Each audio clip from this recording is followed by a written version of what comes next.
প্রধান ও চূড়ান্ত লক্ষ্য হলো এদেশে ইসলামী হুকুমত প্রতিষ্ঠা করা।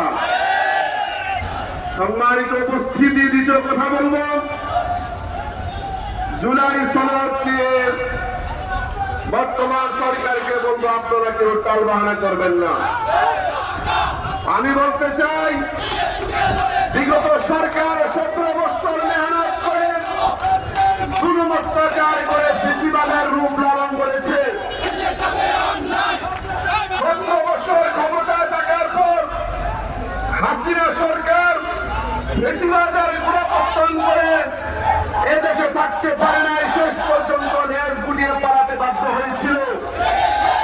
কিন্তু আপনাদের 6 মাস পার হয় নাই, আপনাদের ফ্যাসিবাদ হওয়ার এত কেন লক্ষণ দেখা যাচ্ছে। সম্মানিত সরকার মহোদয়, দ্রুত জুলাই সনদ বাস্তবায়ন করুন, ফ্যাসিবাদের পথ রুদ্ধ করুন, অন্যথায় এদেশের জনগণ আপনাদেরকে যে ক্ষমতায় থাকতে দিবে না। সর্বশেষ বলতে চাই, আপনারা